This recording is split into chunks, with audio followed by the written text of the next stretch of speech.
Ako po yung agent na nag-post kanina. Masakit isipin, isa ako sa nakulong noong October 2023. Pero nakalaya ako dahil naghanap ng paraan ang pamilya ko na makapiyansa. Koy lending ay sarado na simula noong October 2023. Yan ang mga saklaw niyang ola na nasa baba. Bilang agent noon ng Wow Pera, Zip Peso, Bali Loan at Lemon Loan. Share ko lang po sa mga pananakot nila na nare-report daw ho kayo sa CIC. Hindi po totoo yan. Tingnan nyo, ito yung latest post ng CIC na wala silang kinalaman sa anumang lending platforms. Sila lang ang nagkukolekta ng datos pero hindi po sila ang nagbablock. Walang katotohanan yan. Small claims, kung taga-NCR ka, maaari kang mabisit. Pero di mo yun ikakatakot kasi totoong detalye yung mga nilagay mo. Takot magsampa ng small claims. Takot magsampa ng small claims ang OLA noon namin kasi malaki gagastusin kung bawat isang tao ay sasampahan nun. Tapos, ang utang mo ay 3K to 5K lang. Lugi na ang kumpanya. Noon, naho-home visit mga taga-NCR lang kasi takot ang ahensya namin na pumunta ng Mindanao. Kasi ang demand letter ay dapat ang bawat panig ay nandoon during settlements. Lahat ng sinasabi nila na may demand letter daw, ay wag po kayo matakot. Kasi system generated na yan. Edit lang namin amount at pangalan ng borrower. At sabay text plus. Once na nag-off SIM ka na, dyan na sila natatakot. Kasi takot silang di makuha ang pera na nahiram. Kaya gagawin nila ang lahat ang manakot. Off mo SIM at deactivate ka. Bakit may napopost sa ibang OLA? Kasi nasi-search agad name mo pag-apply pa lang. Pero ito gawin nyo, lahat na nakatag sa inyo, delete nyo na para wala silang makita. Karaman siguro sa akin yung time na yun dahil pinapakain ko ang anak ko sa sistemang nakakasira ako ng buhay ng tao.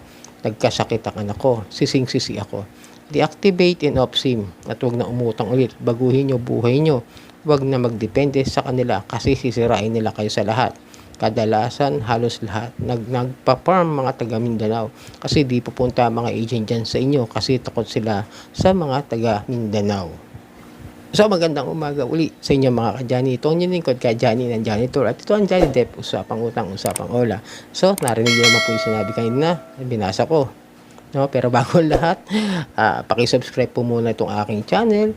Pa-like na rin, share at hit nyo na yung notification bell para updated po kayo sa mga videos na ginagawa natin dito about sa OLA. At follow nyo rin po yung aking Facebook page, yung Janitor TV, online scam reviews at modus, at yung Janitor TV sa aking TikTok account. Marami pong salamat. So yun, nagbahagi ng karanasan ng isang OLA agent na kung saan ay may na-raid nga na OLA last year, no, October 2023, na kung saan yung pangalan nga ng lending company is yung Koy. Hindi po ba? Pero yung apat po na yun na magkakasama, yung Wow Pera, Zip Peso, Bali Loan at Lemon Loan, ay still operating sa apps. Siguro, umalis na nga siya na share niya yung naranasan niya na hindi maganda nang nakulong siya, sila mismo yung nagbayad ng piyansa. Intindihin natin, no? Kasi piyansa talaga yun, kasi may criminal record po yun eh. Sinampa sa kanila dahil nga sa mga unfair debt collection practices, harassments at mga kung ano-ano ng mga illegal at hindi patas na pangongolekta doon sa mga borrower. So yun, naintindihan niyo man po sana si agent, no, nag-share po siya ng kanyang pwede niyong gawin, mag-deactivate SIM, ang cellphone nyo, pati Facebook nyo, i-deactivate nyo na rin, palit ng SIM, lahat i-off nyo. Kaya nga tama siya, natatakot din yung mga OLA agent na yan na hindi sila makakolekta. Kaya once na nag-off talaga tayo ng SIM, natataranta na yan. Kaya hinahanap nila yung mga kaibigan natin, yung mga nasa Facebook natin, sinisearch nila. Tama naman yung sinabi niya na kaya wag na kayo magtaka kung bakit napopost tayo kahit deactivate na. Kumbaga, kasi yung ipopost nila sa ating mga friends sa mga comment section, yung picture natin na ginamit natin sa pag-apply sa kanila. Yung may hawak tayong ID. Yan ang pwede nilang i-post sa atin. O kung sa simula pa lang, bago kayo nag-deactivate ng Facebook nyo, ay nakakuha na po ng mga informasyon yung mga OLA na yan. Dahil once na inallow natin ang ating cellphone sa mga OLA, ay automatic na makakalkal na sila at makakuha ng mga iba't ibang impormasyon tungkol sa atin, pati na rin sa mga kaibigan natin, di ba? Kaya nakakalungkot lang isipin, no, na iyan, natuto na siya sa buhay niya. Nag-resign na siya bilang isang holy agent. Nagretiro na. Tama lang naman yung kanyang ginawa para sa akin na nahuli sila. Mas malaki pa yung naging problema ng pamilya dahil sila mismo yung naghanap ng pampiyansa. Di po ba? Kaya tama yung ginawa niya na kahit paano, natutunan niya, nag-isip na siya ng tama na hindi maganda yung sistema o yung patakaran ng pamamaraan ng pagsingil nila doon sa mga kliyente. Sana nga mabago na rin yung buhay niya at si sising-sisi naman, intindihin na rin natin, siguro talagang na-realize niya ngayon. Actually ano na to copy paste na to hindi ko na mahanap yung tunay na nag-post. Medyo may kaduktong yan, biglang putol lang. Kinapi paste lang, pagbukas ko ng aking FB tapos nakita ko kagad yung post doon sa wall ko, doon sa group, no. Kaya ngayon ako'y natuwa rin naman at sa kabilang bahagi nalungkot din dahil nagkaroon siyang problema doon sa anak niya na nagkasakit nga bigla. Sana gumaling po nawa ang iyong anak at kayo po ay magbagong buhay. Pati na rin doon sa mga sa mga nagkamali na mangutang. Pero yung sinabi niya nakasarado na yung Wow Pera, Zpeso loan, Bali loan, tsaka Lemo loan, still operating na rin pa rin po sa Play Store. Pa rin sila papautang. Nakikita ko pa rin. Pero dahil nga na-raid, maaring nasara yung opisina. Yung na-raid yun sa Makati, yun na malamang na isinara. Yun po yung pagkakaintindi ko. Yun ang alam kong isinara nila at malamang yung mga yan nasa mga bahay-bahay yan, naka-work from home yung mga agent ngayon o kaya na may lumipat sa ibang opisina yan, kaya nag-ooperate pa rin.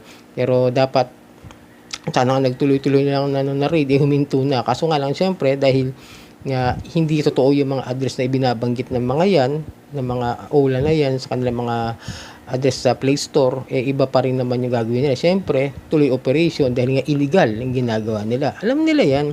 Pero yung iba na hindi pa rin natuto dahil nga may commission kapag nakakasingil, yan yung mga dahilan kung bakit ganyan kagrabe yung kanilang harassments, di ba?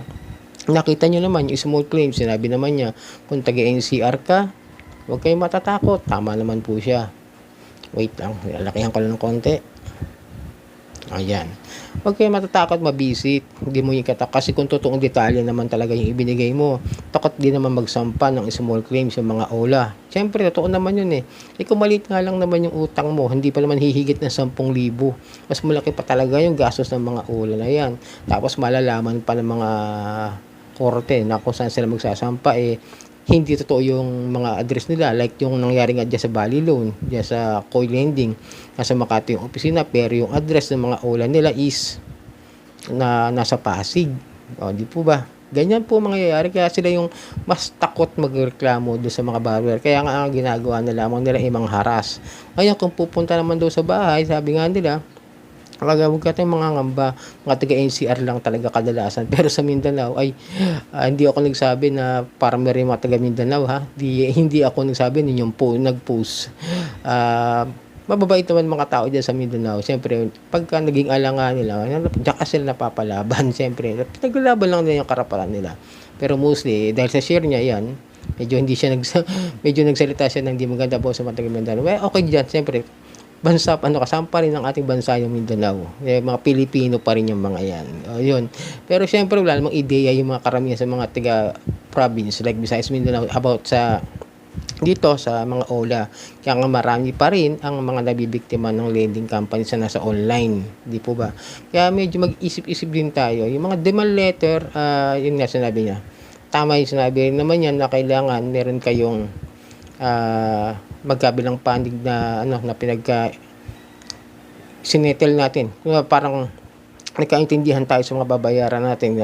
Pinakita ng lending company, nagpadala ng demand letter, tapos sumang-ayon ka dahil alam mong yun ang tama at tamang statement mo ng account mo, ng utang mo, at yun yung mga patubo na babayaran mo, sumang-ayon ka, okay yun, dadalhin na po yun sa korte. Tama naman yun. Nagkakaintindihan ka na nag-settle kayo sa demand letter. Ngayon, kung gusto na mag-file ng small claim sa isang lending company, tsaka yan naakyat. tsaka sila pwede mag-file. Pero hindi nga nila gagawin dahil takot na yung mga yan na magsampa ng small claims dahil mga sa laki ng gagastusin. So yun, di ba? Sana nakatulong nga sa inyo itong pag-share ng ating OLA agent na makapagbigay ng ideya sa inyo kung yung dapat nyong gawin doon sa kanya mga binanggit. Sa CIC, tandaan niyo, sinabi niya, ayan, tama naman siya, na hindi nakikialam ang CIC na i-block kayo o hindi kayo pwede mag-apply sa ibang bangko. Nangukolekta lang talaga sila ng datos kung okay ba kayo o hindi sa mga utang na nahihiramin nyo, lalo na kung CIC accredited yung mga OLA na nahiraman nyo. Pero kung katulad nga nun, yung Bali loan, yung sa galing sa Koi Lending, hindi man po yan CIC accredited. Wag po kayo matakot dyan. Harapin na lang natin na ng legalan, ika nga. Mas maganda talaga yung marunong tayo kahit basic sa batas para magkaroon kayo ng panlaban sa inyong sarili, sa inyong mental stress na nangyayari dahil sa harassment na ginagawa ng mga OLA. Kaya lagi po ninyo tatandaan, magkaroon lang tayo ng kaalaman, sapat na yan para malabanan natin yung mga maling pamamaraan ng paniningil ng mga OLA. At maraming salamat doon sa OLA agent na nagising na sa katotohanan na mali ang kanilang ginagawa sa mga tao, sa kapwa natin na nagiging biktima ng mga OLA. Pero para doon sa mga OLA partner, huyo kayo. Tigilan nyo na yan.